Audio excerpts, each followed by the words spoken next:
우리 말씀을 보도록 하겠습니다. 계시록 14장 1절에서 5절까지 있는 말씀만 오늘 보도록 하겠습니다. 계시록 14장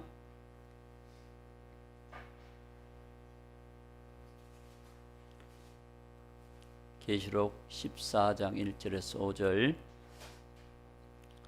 또 내가 보니 보라, 어린 양이 시온산에 섰고 그와 함께 14만 4천이 서 있는데 그들의 이마에는 어린 양의 이름과 그 아버지의 이름을 쓴 것이 있더라. 내가 하늘에서 나는 소리를 들으니 많은 물소리와도 같고 큰 우레 소리와도 같은데 내가 들은 소리는 검은 것 타는 자들이 그 검은 것을 타는 것 같더라. 그들이 보좌 앞과 네 생물과 장로들 앞에서 새 노래를 부르니 땅에서 속량함을 받은 14만 4천 밖에는 능히 이 노래를 배울 자가 없더라. 이 사람들은 여자와 더불어 더럽히지 아니하고 순결한 자라. 어린 양이 어디로 인도하든지 따라가는 자며 사람 가운데서 속량함을 받아 처음 익은 열매로 하나님과 어린 양에게 속한 자들이니 그들의 그 입에 거짓말이 없고 흠이 없는 자들이더라. 아멘. 자, 우리가 계시록을 통해서 계시록을 보는 눈, 본경, 삽경을 통해서 우리가 계시록을 계속 연결해서 보았습니다. 그래서 그런 측면에서 우리가 계속 보았기 때문에 오늘 14장 1절 말씀에서 요한이 또 내가 보니 보라, 어린 양이 시온산에 섰고 그와 함께 14만 4천이 서 있는데라고 말씀하고 있습니다. 그러니까 14만 4천 명의 이 용사들이 왜 여기 있느냐라고 하는 것입니다. 14만 4천이 왜 여기 있느냐? 우리 14만 4천 명에 대한 우리 지금 현재 교계에서 말하는 그런 견해가 있습니다. 14만 4천에 대한 첫 번째 그 견해는 바로 유대인들이다 라고 말을 해요. 유대인들. 왜 그러냐? 계시록 7장에서 7장 4절에 보면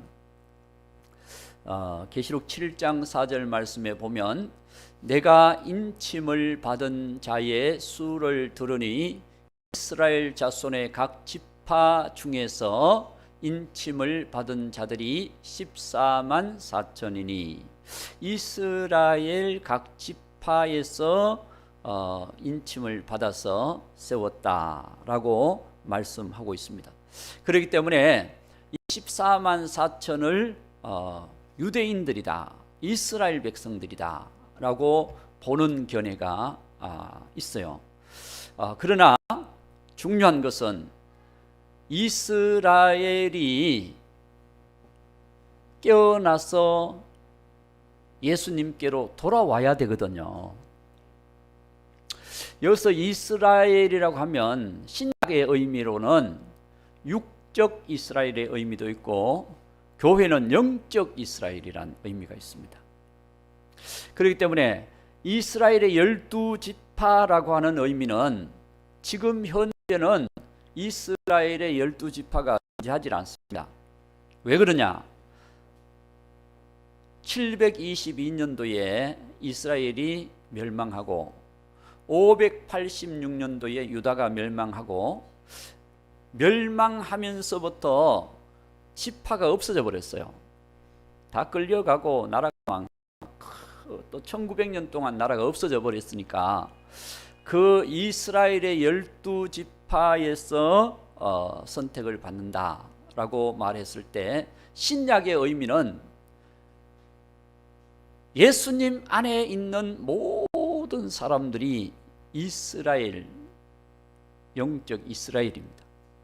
유대인이나 헬라인이나 할 것 없이 예수님 안에서 하나가 되는 거예요. 그렇기 때문에 이 유대인이다, 이스라엘이다라고 주장하는 14만 4천 명을 그렇게 주장하는 이제 틀을 가지고 있는 분들이 누구냐? 바로 세대주의 전천년설을 가지고 있는 거예요. 세대주의 전천년설은 뭐냐? 특징이 뭐냐? 세대주의 전천년설은 환난 전에 예수님이 오신다 라고 하는 사람들에게 주님의 복음을 전한다, 그런 의미를 갖고 있는 거거든요. 그러나 실제적으로 성경을 보면 유대인들은 아직 깨어날 때가 아니다. 유대인들은 예수님을 십자가에 못 박게 되잖아요. 유대인들은 예수님을 십자가에 못 박게 되는데 그들에 대하여 말씀하고 있는 내용이 로마서 11장 20절 말씀을 보면, 로마서 11장 20절 말씀 보면, 옳도다 그들은 믿지 아니함으로 꺾이고 너는 믿음으로 썼느니라 라고 말씀합니다.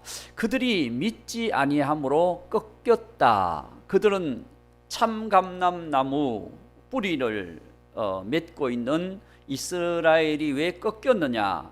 그래서 돌감람나무의 가지를 꺾어서 참감람나무에 접붙여서 그래서 주님의 은혜를 입고 사는 거거든요. 이 꺾인 이유는 우리가 로마서 11장 11절 말씀에 보면, 자, 그러므로 내가 말하노니 그들이 넘어지기까지 실족하였느냐? 그럴 수 없느니라. 그들이 넘어짐으로 구원이 이방인에게 이르러 이스라엘로 시기나게 함이니라 라고 말씀하고 있습니다. 그러니까 유대인들에게 주신 하나님의 구원의 은혜, 이게 엄청난 은혜잖아요. 먼저 택함을 받았으니까. 자, 하나님이 유대인들을 선택해서 하나님의 나라, 하나님의 백성을 삼으셨거든요. 그들을 선택한 이유가 왜 그랬느냐? 그들을 통해서 땅끝까지 주의 복음을 전하려고 하는 하나님의 계획이 있었던 겁니다. 그랬는데 그들은 생각하기를 하나님은 유대인들만 구원하셨다. 그렇기 때문에 유대인들은 이방 땅을 잘 안 밟아요. 또 이방인들에게 복음을 전하지 않습니다. 왜 그러냐? 하나님이 우리만 선택했다는 거야. 그러니까 유대인들이 굉장히 교만한 거죠. 그리고 사명을 잃어버린 거예요. 왜냐하면 하나님께서 그들을 선택하셔서 하나님이 살아계시고 하나님이 함께 하심을 그들을 통해서 온 세계에 전해야 되잖아요. 하나님이 살아계셔서 그들을 세우시고 그 강한 대적에서 지켜주시고 하나님께서 그들에게 기적의 민족으로 만들어주셔서 살아계신 하나님의 역사를 그들이 경험하고 살았잖아요. 그랬으면은 하나님이 살아계시고 하나님의 뜻을 품고 하나님이 기뻐하시는 일을 그들이 전해야 되는 거예요. 알죠? 전해야 알지. 안 전해주는데 어떻게 알겠어요? 그러니까 그 말씀을 온 세계에 전해야 될 사명을 가진 유대인들이, 그들이 예수님을 십자가에 못 박고 그리고 이방인들을 무시하고, 이방인들은 지옥 갈 존재들이고 자기들만 천국 갈 백성이다, 이렇게 믿었기 때문에 그들은 철저히 이방 땅을 잘 안 밟았습니다. 과거 역사를 보세요. 우리가 성경에만 보더라도 이제 하나님께서 아수르에 의해서 갈릴리와 중간에 사마리아 땅, 이 사마리아 땅 수도잖아요. 이스라엘의 수도였잖아요. 수도였는데 그 땅에다가 아수르가 땅을 멸망시키면서 거기 있는 유대인들 다 끌고 가서 이곳저곳으로 다 보내버렸어요. 그리고 이방 사람들을 사마리아에 끌고 와서 또 살게 만들었어요. 그러니까 결국은 그 땅은 이방 땅이 돼버리고 말았습니다. 그러니까 갈릴리 사람들이 유대 예루살렘으로 올 때 사마리아 땅을 통과하면 쉽게 오잖아요. 그런데 사마리아 땅을 안 밟어. 그렇잖아요. 예수님이 제자들과 함께 사마리아 유명한 수가성 우물가에서 여인을 만났던 사람이 나오잖아요. 이방 여인들이 유대인 사람들과 상종하지도 않는다. 그러니까 예수님이 그 땅을 밟고 가니까 제자들은 유대인들이잖아요. 그러니까 예수님이 하시는 못하는 거예요. 왜 우리가 유대인인데 사마리아 이방 땅을 밟습니까? 그렇게 말할 정도로 배경이 그렇습니다. 그래서 우리가 오늘도 말씀에 보면은 베드로가 이방 고넬료의 가정에 가서 복음을 전할 때 고넬료의 가정 가는 것도 하나님께서 그걸 보여주면서 잡아먹어라. 다시 말하면 가서 전하라 이 얘기거든요. 가서 전하라. 그랬는데 베드로는 우리들은 옛날부터 그런 일이 없습니다. 그걸 못합니다. 그랬는데 성령님께서 그들을 이끌어 가셔서 고넬료의 가정으로 가게 하시고 고넬료의 가정에 영적 부흥의 역사가 일어나도록 하나님이 만들어 주셨던 사건을 우리가 볼 수가 있습니다. 그래서 생각하는 거거든요. 우리만 사랑하신다. 하나님이 보실 때는 모든 사람이 다 하나님의 백성이야. 하나님이 창조하셨잖아요. 하나님이 역사를 움직이시잖아요. 그런데 은혜를 좀 받았다고 해서 나만 사랑하신다, 나만 구원하셨다라고 하는 것이 좀 위험한 생각이라는 거죠. 하나님은 나를 통해서 하나님의 들이 그 사명을 감당하지 않고 하나님의 뜻을 믿지 않았기 때문에 그들을 꺾으셨다. 왜 꺾으셨습니까? 복음이 이방인들에게로 흘러가게 하시는 겁니다. 그래서 하나님이 교회를 세우신 거예요. 교회를 세워서 교회에 성령의 오순절 성령의 은혜를 입게 하심으로 말미암아 성령이 너희에게 임하시면 너희가 권능을 받고 예루살렘과 온 유대와 사마리아와 땅 끝까지 이르러 내 증인이 되게 하시리라. 내 증인이 되리라. 그러니까 이 복음의 은혜가 임해서 그들이 전해야 되는데 유대인이라고 하면 아니라는 거죠. 유대인들은 아직 그들은 돌아올 때가 아니라는 거죠. 유대인들이 언제 돌아오느냐? 마태복음 24장 15절 말씀, 마태복음 24장 15절 말씀에 보면 유대인들은 후 3년 반이 들어가면서 적그리스도가 자기의 본색을 탁 드러낼 때, 그래서 여기에 그렇게 말씀합니다. 그러므로 너희가 선지자 다니엘이 말한 바 멸망에 가증한 것이 거룩한 곳에 선 것을 보거든. 이때가 바로 적그리스도가 하나님의 보좌에 앉아서 내가 하나님이다, 멸망에 가증한 것이 거룩한 하나님의 보좌에 앉아서 내가 하나님이다라고 말하는 그때에 가서 이 유대인들은 우리가 따랐던 적그리스도가 메시아가 아니구나 하는 것을 요때 깨달아요. 그러기 때문에 요때 유대인들은 도망을 가. 16절 보세요. 그들은 그때에 유대에 있는 자들은 산으로 도망할지니라. 요때 그러니까 후 3년 반 들어가서 유대인들이 깨닫는 거예요. 그래서 돌아와. 그렇죠. 후 3년 반이 돼서야 깨닫는다. 또 데살로니가후서 2장 4절 똑같은 얘기죠. 이거는 바울이 얘기하는 겁니다. 그는 대적하는 자라 신이라고 불리는 모든 것과 숭배함을 받는 것에 대항하여 그 위에 자기를 높이고 하나님의 성전에 앉아 자기를 하나님이라고 내세우니라. 물망에 가증한 것이 거룩한 하나님의 성전에 앉아서 자기를 하나님이라고 내세우는 요때가 바로 유대인들이 깨닫고 도망할 때입니다. 그러니 유대인들은 아직 전 3년 반 들어갈 때는 깨달을 때가 아니라는 거죠. 그런데 유대인들이 뭐 14만 4천이다 이렇게 하면 이거는 맞질 않는 거죠. 왜 그러면 이렇게 유대인들이 이렇게 되고 돌아와야 되느냐? 유대인들이 돌아올 때는 함께 교회와 함께 깨닫게 되는 거거든요.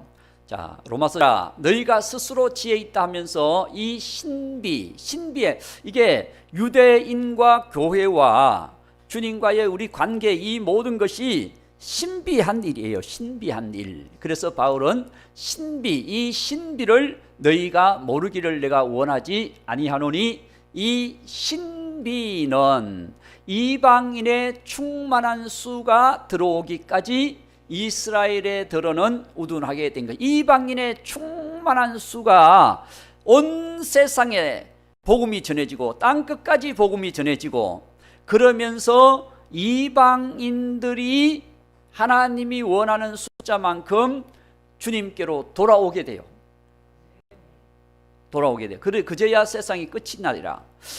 그제야 끝이 오리라. 이방인들은 전 3년 반에 정말 주님이 보호하시는 장소로 가는 거예요. 이때가 바로 계시록 12장 6절. 자, 이방인의 도망 때는 언제냐?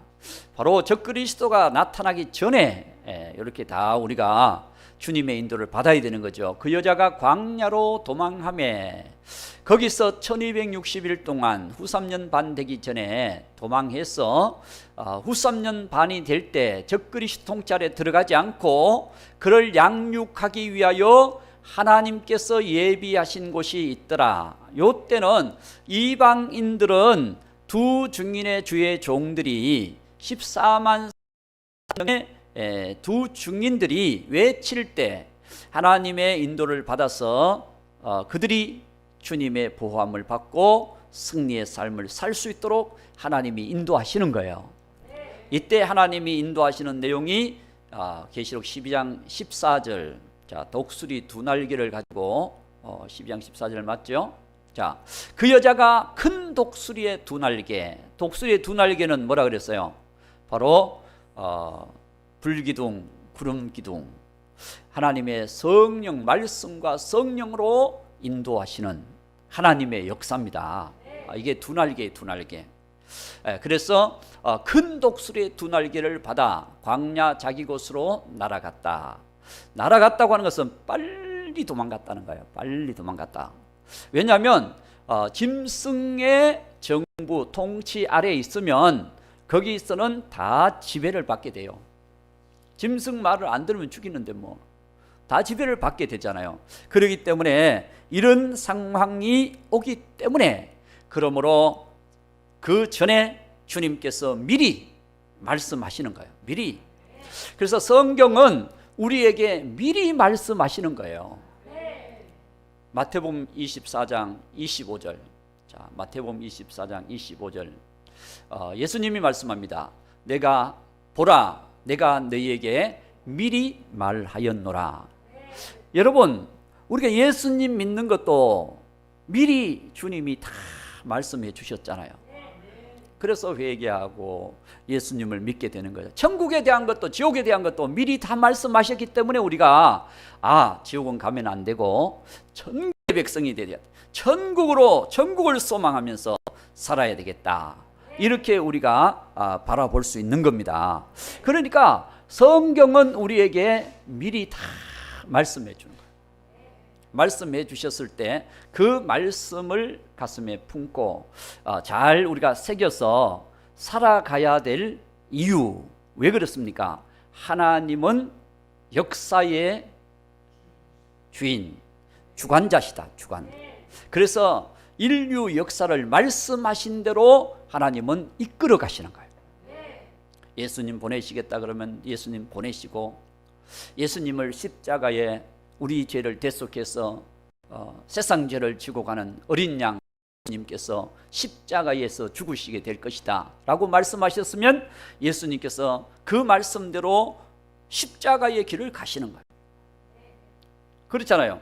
이 종말에 대한 말씀도 하나님이 주관하시기 때문에 말씀하신 대로 될 것입니다. 그러면 말씀하신 대로 된다고 하면 그 말씀을 먼저 우리가 딱 수용을 해서 그 말씀을 통해서 우리의 신앙의 체계를 세워가면 나중에 그 일이 이루어질 때 우리가 깨닫게 되는 거예요. 그러나 그 말씀에 관심이 없다가 그런 상황이 오게 되면 우리에게는 큰 혼란이 오고 갈등이 오는 겁니다. 이게 환란이죠, 환란. 그렇기 때문에 보세요. 이방인의 충만한 수가 차면 어떻게 되느냐. 자, 로마서 11장 26절. 자, 충만한 수가 차면, 그 다음에 그리하여 온 이스라엘은 영적 이스라엘은 육적 이스라엘은 간에 온 이스라엘이 예수님 안에서 구원을 받으리라.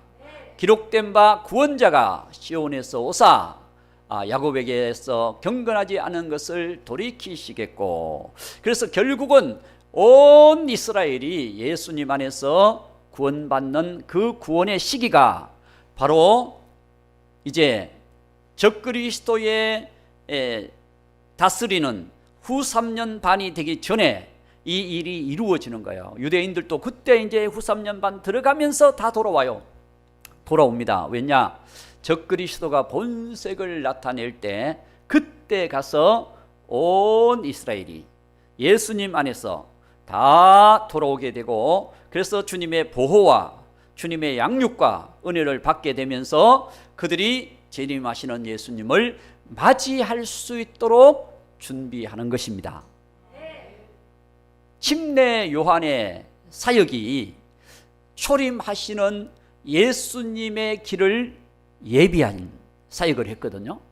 침례 요한의 사역이 회개하라, 천국이 가까웠느니라, 회개의 침례를 외치면서 그들이 침례를 받으면서 독사의 자식들아 너희들이 살았던 삶을 청산하라, 그리고 예수님을 영접하라, 그렇게 침례 요한이 강하게 군인들에게나 백성들에게나 유대인들에게나 누구에게든지 그 시대에 예수님을 준비할 수 있도록 그들의 악한 심령들을 비우고 생명 되신 예수님을 맞이할 수 있도록 준비시키는 사건을 이 침례 요한이 6개월 전에 먼저 와서 예수님이 오심을 준비를 했어요.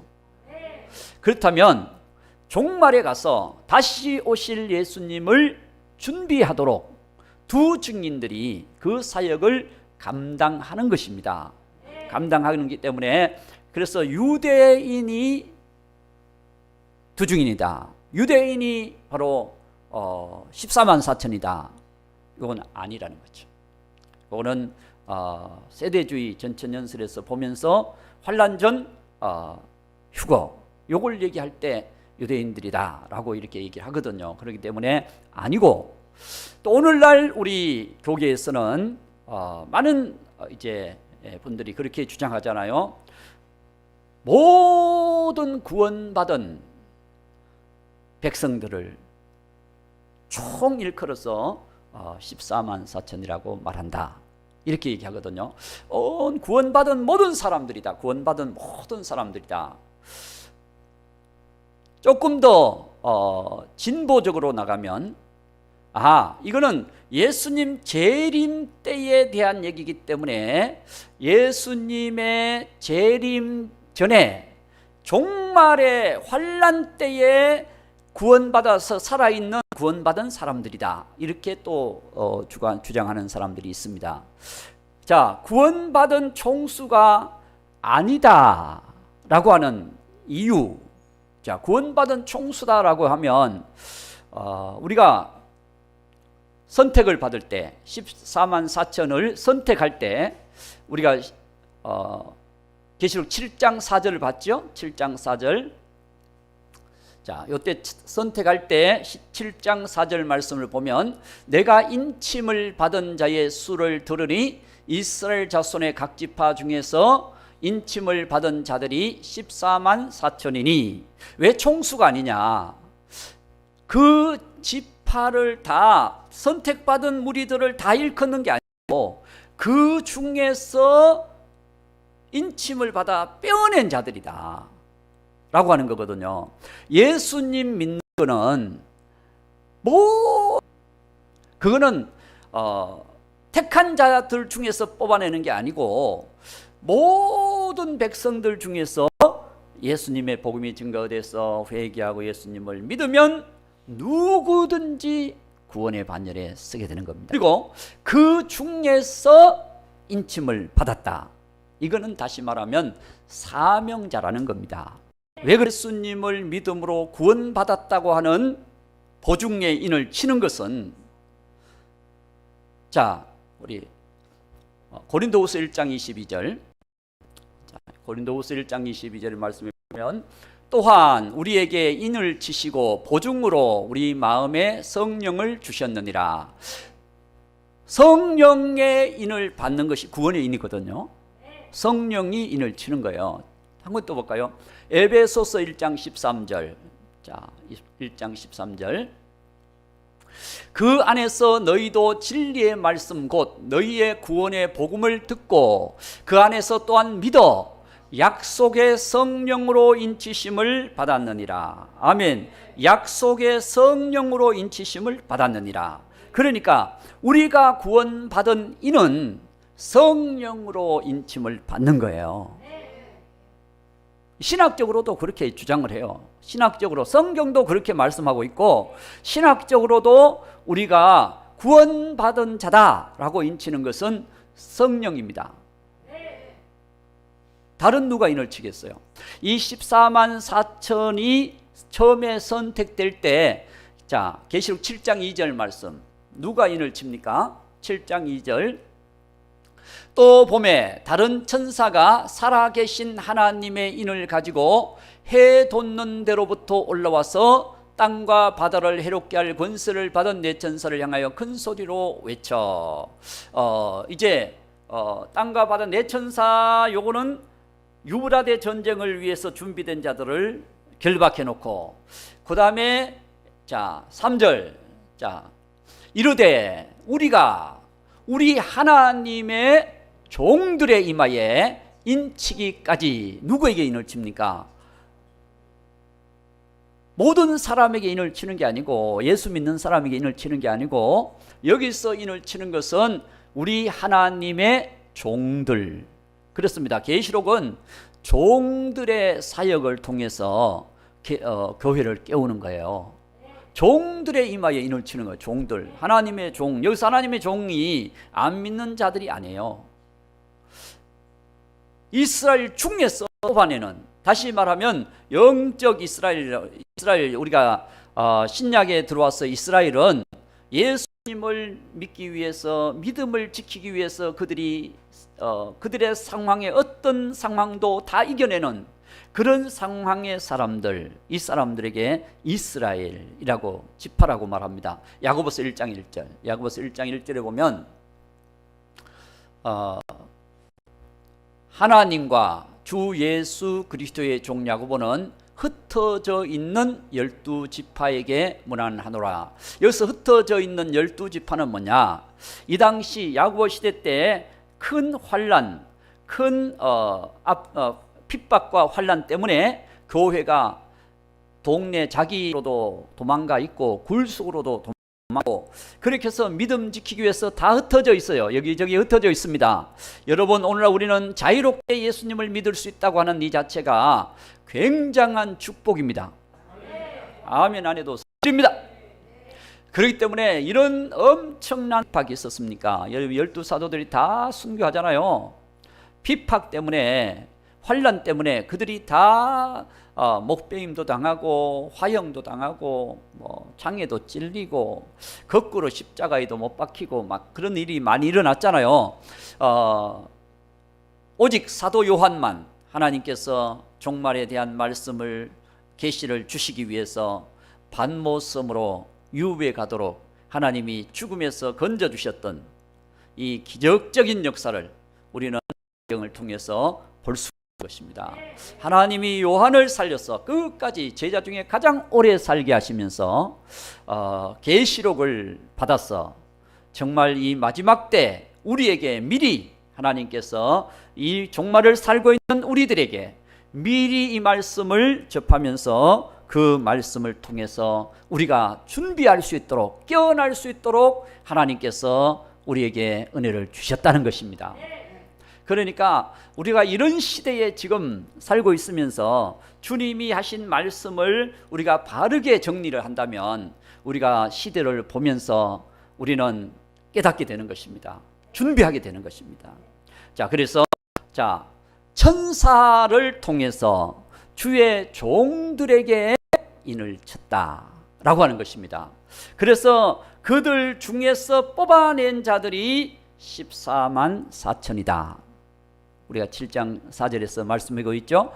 그들 이스라엘 중에서 각 지파에서 뽑아낸 사람들이 14만 4천이다. 자, 그러면 이들이 이렇게 뽑아내고 이들은 주의 종입니다. 그럼 성도는 누구냐? 성도는 7장 9절 계시록 7장 9절에 보면 이 일 후에 14만 4천의 주의 종들을 뽑아낸 후에 일어나는 다른 사건이에요. 요한이 내가 보니 각 나라와 족속과 백성과 방언에서 아무도 능히 셀 수 없는 큰 무리가 나와 흰 옷을 입고 손에 종려 가지를 들고 보좌 앞과 어린 양 앞에 서서 이제 이들이 주님을 맞이할 수 있는, 이들을 통해서 주의 종들을 통해서 14만 4천의 주의 종들을 통해서 온 세계에서 마치 침례 요한과 같이 초림을 준비한 것처럼 재림을 맞이하도록 준비하고 깨어나게 해서 그들이 맞이하는 자들이 흰옷 입은 자들이에요. 이 흰옷 입은 자들이 어디서 나오느냐? 자, 14절 7장 14절 계시록 7장 14절 말씀 보면 내가 말하기를 내 주여 당신이 아시나이다 하니 그가 나에게 이르되 이는 큰 환난에서 나오는 자들인데 어린 양의 피에 그 옷을 씻어 희게 하였느니라. 환난 속에서 주의 음성을 듣고 주님의 말씀을 듣고 그들이 회개하고 예수님의 보혈로 자기들을 정결케 하고 그런 다음에 그들이 예수님 오심 준비하고 나오는 자들, 승리하고 믿음으로 승리하고 나오는 자들, 그들이 바로 성도들이에요. 주의 종들을 통해서 교회를 깨우는 거예요. 계시록 1장 1절이 서론이고 전체 계시록의 서론이거든요. 예수 그리스도의 계시라 이는 하나님이 그에게 주사 반드시 속히 일어날 일들을 그 종들에게 보이시려고 그의 천사를 그 종 요한에게 보내어 알게 하신 것이다. 천사를 요한에게 보내고 천사를 통해서 하나님의 일을 하게 하신 것은 결국 종들이 말씀을 받아서 이 종들이 이 계시의 말씀, 종말의 말씀을 받아서 결국은 뭘 하라는 거예요? 교회를 깨우라는 거예요. 자, 계시록 22장 16절 우리가 계속 말씀을 봅니다만은 자, 22장 16절을 보면 예수는 교회들을 위하여 내 사자를 보내어 이것들을 너희에게 증언하게 하였노라. 교회를 깨우기 위해서 이 계시록은 교회에 주신 말씀입니다. 주의 종들에게 주신 말씀이래요. 그러면 종들이 이 말씀을 정리를 해서 교회에 선포해서 교회가 깨어나서 재림의 소망을 가지고 예수님을 맞이할 수 있도록 승리하는 믿음을 갖기 위한 하나님의 계획이라는 거예요. 자, 이제 또 돌아갑니다. 오늘 14장 1절에서 14만 4천 명이 천국에 올라가 있어요. 천국에 올라가 있거든요. 자, 14만 4천 명이 어린 양 앞에 서 있고 보좌 앞에 서 있습니다. 써 있는데 이 14만 4천이 왜 여기 있느냐? 왜 여기 있습니까? 14만 4천 명을 7장에서 선택을 했잖아요. 주의 종들을 선택했잖아요. 선택했으면은 그 주의 종들이 그러면은 뭐 하다가 어떤 과정을 거쳐서 여기 올라와 있느냐라고 얘기했을 때 무조건 구원받은 무리들이다라고 이렇게 얘기하다 보면 그럼 구원받은 무리가 왜 여기 와 있느냐? 이게 이해가 안 돼요. 그리고 또 우리가 한 가지 반론을 한다면 두 증인이 계시록 11장에서 두 증인이 나오거든요. 두 증인이 사명을 감당하다가 순교를 해요. 자, 11장 7절 순교를 합니다. 두 증인이 하나님의 놀라운 권세, 놀라운 능력을 받아서 사명을 마칠 때 짐승에 의해서 짐승과 전쟁을 하다가 이들이 장렬하게 다 순교를 하게 됩니다. 두 증인이 다 순교를 하게 되거든요. 사명을 마쳤기 때문에 이들이 사명을 마치기 전에는 굉장한 권세와 능력을 가졌기 때문에 아무도 이 두 증인을 해할 수가 없어요. 짐승인들 뭐 해할 수 있겠어요? 하나님이 못하게 하면 어떻게 해야겠어요? 참새 한 마리라도 하나님이 허락하면 떨어지는 것이고 허락하지 않으면 그대로 날아가는 거고, 세상도 하나님이 멸망시키면 멸망하는 것이고 하나님이 보존하시면 보존되는 거예요. 이게 하나님 역사거든요. 자, 그래서 이 두 증인이 일을 행할 때는 굉장한 것을, 자, 4절을 봅니다. 4절, 11장 4절. 그들은 이 땅에 주 앞에 서 있는 두 감람나무와 두 촛대니 5절.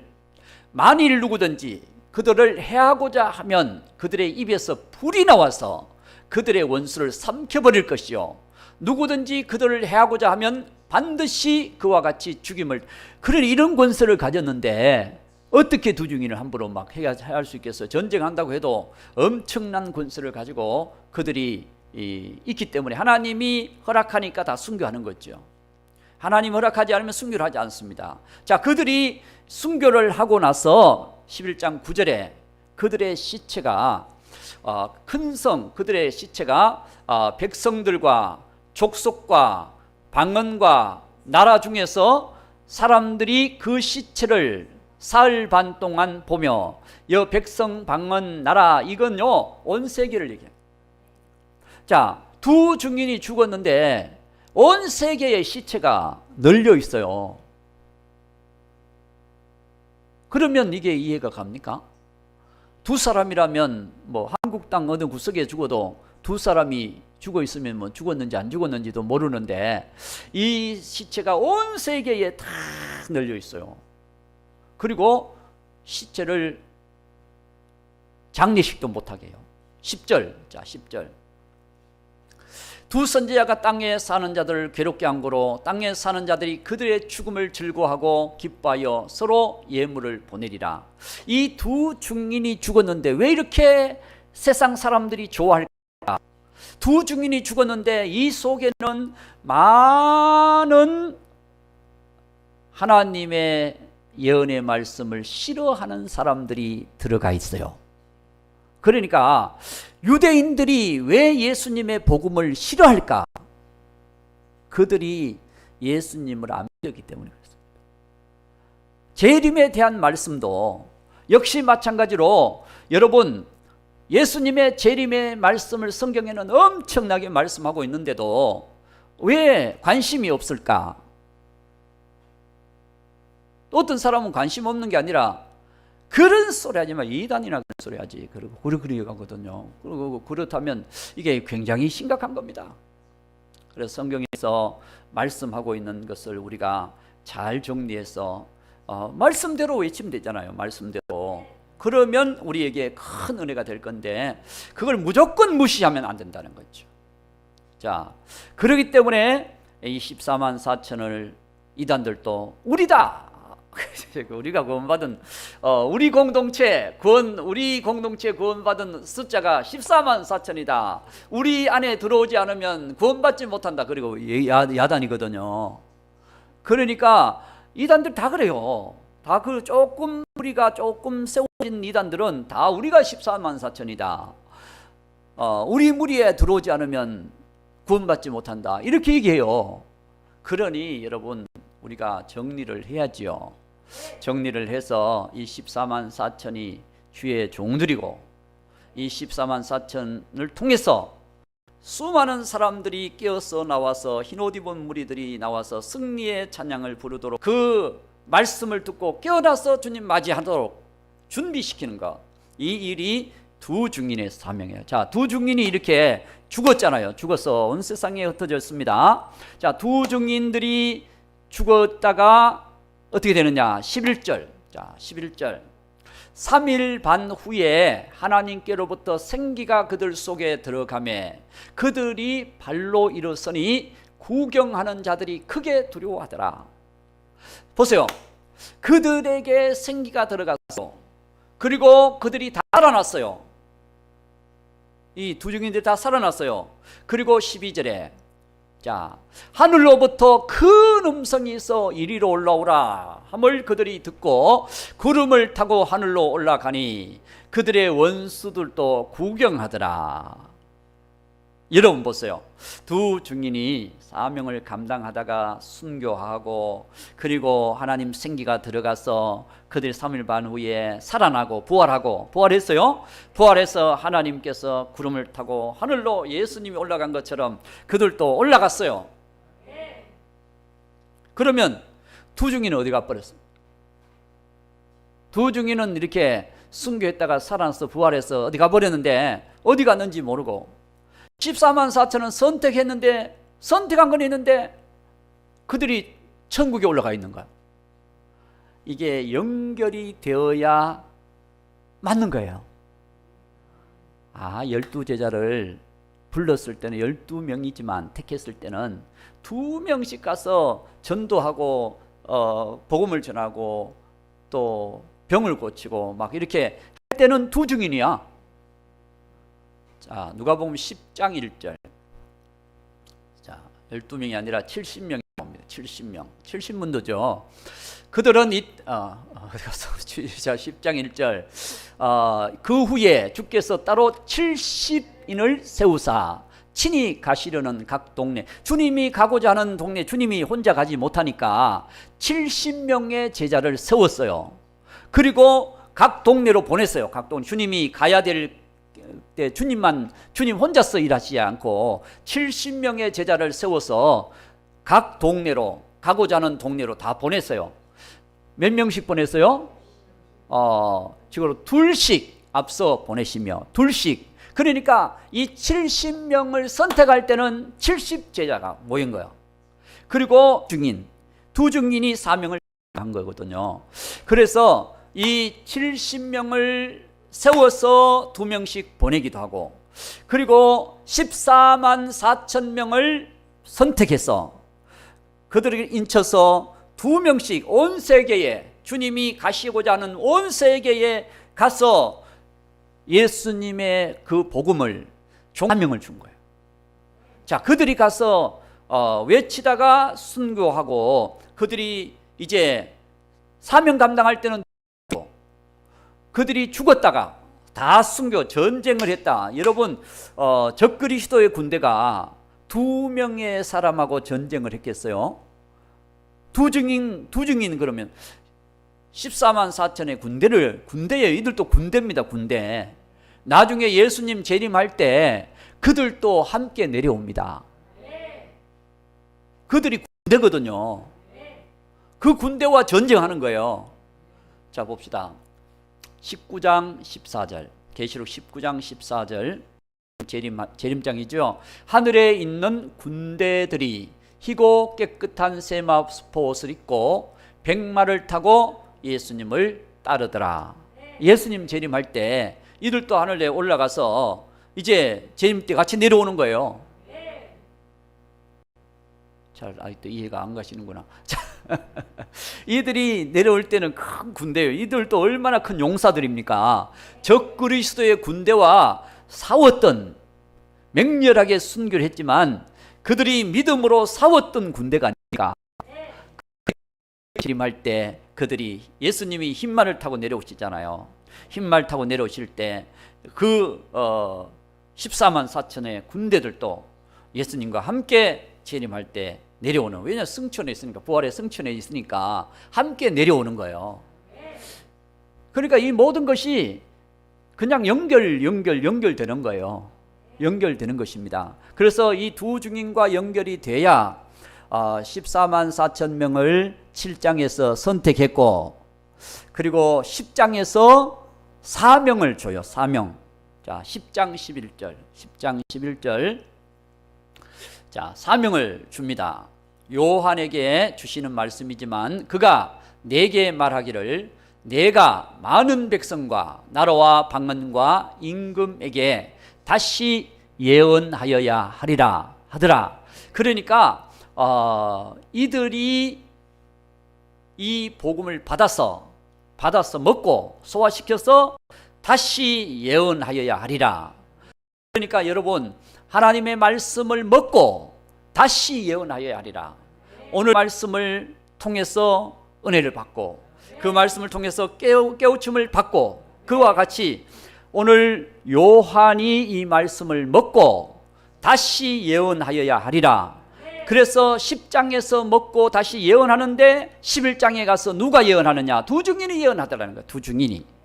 두 증인이 바로 선지자고, 두 증인이 바로 이 말씀을 외치는 자들, 외치거든요.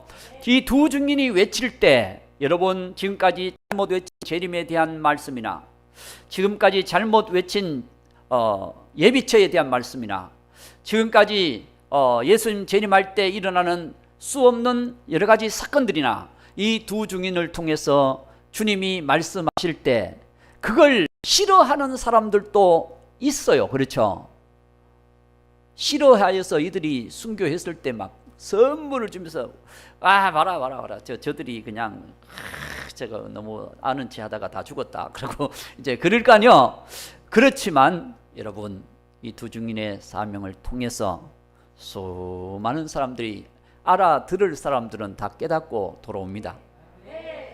그러나 그 말씀을 알아듣지 못하는 사람들은 깨달을 수가 없죠. 그걸 싫어합니다. 뭔 저런 소리를 하고 있냐고, 저런 말씀이 어디 있다고 저렇게 얘기하냐고 그렇게 얘기하지만 사실은 우리가 성경대로 외쳐야 될 사명이 있습니다. 그래서 이 두 증인과 연결될 때 그들이 순교했다가 부활하고 하나님 생기가 들어가서 부활했잖아요. 그들이 승천했잖아요. 그래서 그들이 함께 모이니까 14만 4천이 되더라. 그래서 그들이 하늘나라에 14만 4천이 딱 올라가 있더라. 그러니까 7장부터 10장, 11장, 12장, 13장, 14장 딱 연결시켜서 이 14만 4천의 사역과 사명과 또 14만 4천의 이 그들의 그 마지막 결론적인 부분이 거기에 있더라는 거예요. 그래서 오늘 왜 14만 4천이 이 하나님 나라에 올라와 있느냐라고 했을 때 그들은 이런 과정을 통해서 여기에 올라와 있다. 그들을 모아놓으니까 14만 4천이 되더라. 흩어지니까 두 증인이 되더라. 그 얘기예요. 지금 그 얘기를 지금 1시간 동안 얘기하는 겁니다. 그래서 우리가 성경을 통해서 두 증인을 뭐라고 얘기하기도 하고 또 14만 4천을 뭐라고 얘기하지만 그 한 가지는 정리를 하지만 연결이 안 되는 거예요. 연결이 안 되니까 성경을 계시록이 쭉 연결 안 되니까 다 상징으로 가버리거든요. 실제 하나님의 역사인데 하나님의 말씀이잖아요. 말씀을 연결해서 볼 때는 그 말씀대로 딱 이루어지는데 그것을 가지고 조각해서 보다 보면 나중에 퍼즐이 안 맞는 거예요. 그 14만 4천에 대해서는 막 은혜롭게 막 증거했는데 그 14만 4천이 누구냐라고 했을 때는 다 뭐 여러 소리가 나와. 두 증인에 대해서는 막 은혜를 우리가 많이 받는데 두 증인이 도대체 누구냐라고 했을 때도 또 문제가 또 여러 가지가 나와.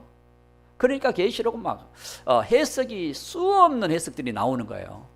그래서 우리가 이걸 연결해서 쫙 보면 14만 4천과 두 증인 하나님께 올라가서 그들이 찬양을 하더라. 여러분, 홍해를 건너서 찬양했던 이스라엘 백성들도 있지만 이 두 증인이 찬양하는 이 찬양, 한 찬양 아닙니까? 자, 14장 2절 3절만 오늘 보겠습니다. 2절 3절.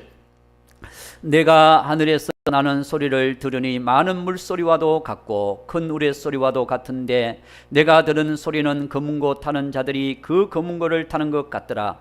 그들이 보좌 앞과 네 생물과 장로들 앞에서 새 노래를 부르니 땅에서 속량함을 받은 14만 4천 밖에는 능히 이 노래를 배울 자가 없더라. 그렇습니다. 우리가 구원받은 사람이 부르는 노래, 은혜를 체험한 사람들이 부르는 노래, 여러분, 우리가 찬양할 때 그 찬양 하나하나가 얼마나 큰 은혜입니까? 그렇죠? 큰 은혜예요. 이와 같이 오늘 이 14만 4천이 부르는 노래, 아무도 부를 수 없는 노래, 새 노래, 여러분, 그들이 승리했던 그 노래를, 과연 누가 그 깊은 노래를, 그 즐거운 노래를, 그 은혜로운 노래를 부를 수가 있겠습니까? 이 14만 4천 밖에는 이 노래를 부를 자가 없다. 오늘 우리 구원받은 사람 밖에는, 우리 세상 사람들이 어떻게 우리 구원받은 하나님의 백성들의 구속함을 받은 그 찬양을 부를 수가 있겠습니까? 물론 노래는 부를 수가 있죠. 그러나 그 은혜, 그 축복, 그 믿음, 그건 따라갈 수가 없죠. 주님 만난 사람만 아는 것입니다. 그래서 우리는 이 14만 4천의 이 천국에 가 있는 모습, 이 모습을 함께 우리가 볼 수 있게 된 거 감사합니다.